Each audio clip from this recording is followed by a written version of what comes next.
तो finally episode के and में जो है हमारे जन्माष्टमी की तैयारी होने वाली है, जहाँ पे एक इंसान मटकी नहीं फोड़ पा रहा होगा, जहाँ पे करुणा के बोलेगा मैं फोड़ूंगा इस मटकी को। तो बोला ठीक है, हो जाओ तैयार। तो फिर सारे बड़े बड़े बच्चे मटकी फोड़ने के लिए चढ़ेंगे और उसके ऊपर करुण चढ़ेगा। मतलब ये सीन जबरदस्ती का डाला गया है। सोचो अगर सिचुएशन जिस तरह से दिखाई गई थी उसमें एक इंसान और ऐड हो जाता उसकी गैंग में, तो वो मटकी वैसे भी फूट जाती। नहीं, इतने से 2 फुटिए की जरूरत नहीं थी। जब 5-5 फुट वाले, अगर हाँ पूरा प्रोग्राम बच्चों का होता तो समझ में आता। नहीं, मेरे जैसे लंबे लंबे आदमी बच्चे से मदद मांग रहे कि तुम मटकी फोड़ के दोगे। पर बस फिर मीरा वहां से आती है, काशी वहां से आता है, अर्जुन वहां से आता है और रिएक्शन होते हैं उनका कि वो करुण इतने ऊपर चढ़ा रहा है। तो देखते हैं अब जन्माष्टमी में महोत्सव पे क्या होता है। फिर करुण को यशोदा और उसकी कहानी सुना के कैसे ये लोग डाइवर्ट करेंगे। शुरू करते कहानी। कहानी नित्या से शुरू होगी, जहां अर्जुन आके रोक देगा उसको। जब काशवी अपने पल्लू से उसका सैंडल साफ कर रही होगी, माँ आप ऐसा कर रही है, पापा यहाँ हॉस्पिटल में हैं, मौत से लड़ रहे हैं। और इसी काशवी ने अभी मेरे साथ मिलके पापा के लिए दवाई लाने के लिए हम लोग दिल्ली गए थे। इतनी रास्ते में प्रॉब्लम हुई, इतना सब कुछ हमने किया, हम पहुंचे आज, पापा की जान खतरे से बाहर है, वो केवल और केवल काशवी की वजह से। और आप उसी से अपने पल्लू से सैंडल साफ करवा रहे हैं। आपको शर्म आनी चाहिए माँ, तुम्हें पता भी है क्या हुआ, कैसे हुआ है, और तुम यहाँ कैसे। फिर अर्जुन ने स्टोरी सुनाई कि मुझे लगा कि इसने मिकी का नाम लिया है, तो मैंने मिकी को फ़ोन लगाया, तो मिकी ने मुझे ये चीज़ें बताई। फिर वो चीज़ भी दिखाई गई कि मिकी ने बोला कि मेरी माँ ने तुम्हारी माँ को थप्पड़ मारा, उसने जेल में डाला, उसने ये किया, उसने ये किया। फिर अर्जुन वहाँ से निकला। मतलब हर एक चीज़ डिटेल में दिखाई गई है, सीरियल को लंबा करने के लिए जानबूझकर। फिर अर्जुन वहाँ पहुंचा, बोला जाइए और जाके पहले बेल वापस कर लीजिए।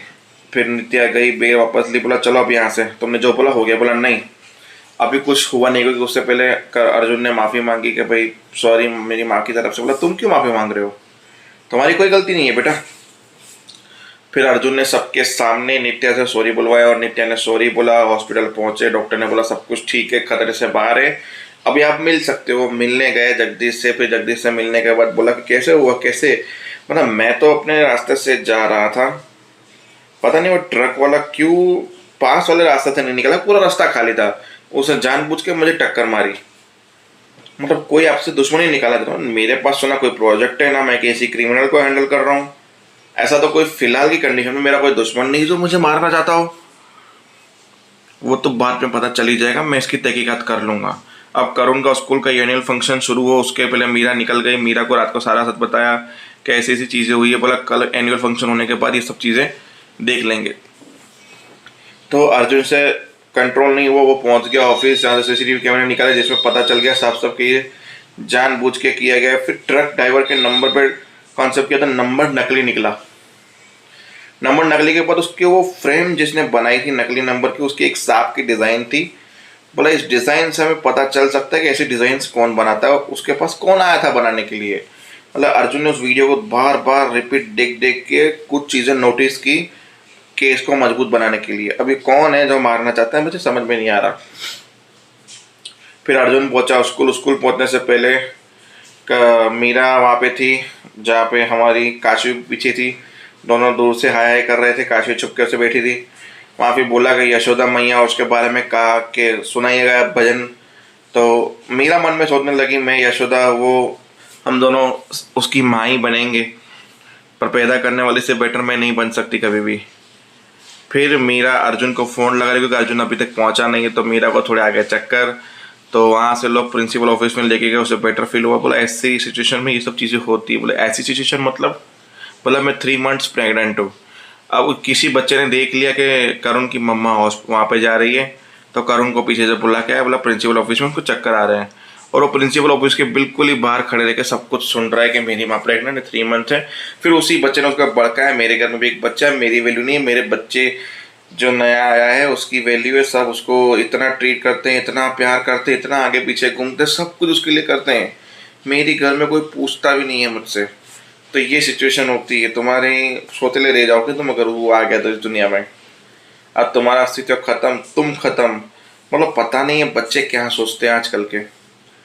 फिर करुण भागता हुआ बाहर चला गया, प्ले में पहुंचा। तो प्ले में मीरा को देख देख के उसको वो चीज़ें याद आ रही थी। प्ले ही नहीं कर रहा था। काशी सोच रही है क्यों नहीं डायलॉग बोल रहा। मीरा उठी, बोला डायलॉग बोलो, तुम्हारा प्ले स्टार्ट करो। फिर सब लोग हंस रहे थे करुण के ऊपर। करुण वहां से भागा भागा बाहर, चौकीदार को बोला मेरे पापा बाहर खड़े हैं। जैसे चौकीदार दरवाजा खोला, चौकीदार को धक्का दिया और भाग गया। फिर काशी मीरा उसके पीछे पीछे भाग रहे हैं, करुण आगे आगे भाग रहा है। फिर अर्जुन आया, अर्जुन ने देखा क्या हुआ, बोला एक बच्चा भाग गया स्कूल से, करुण नाम का, जिसका प्ले था कृष्ण का। करुण भी भाग रहा था, मतलब अर्जुन भी उसके पीछे पीछे भागा कि मैं भी ढूंढता हूँ, उनकी मदद करता हूँ।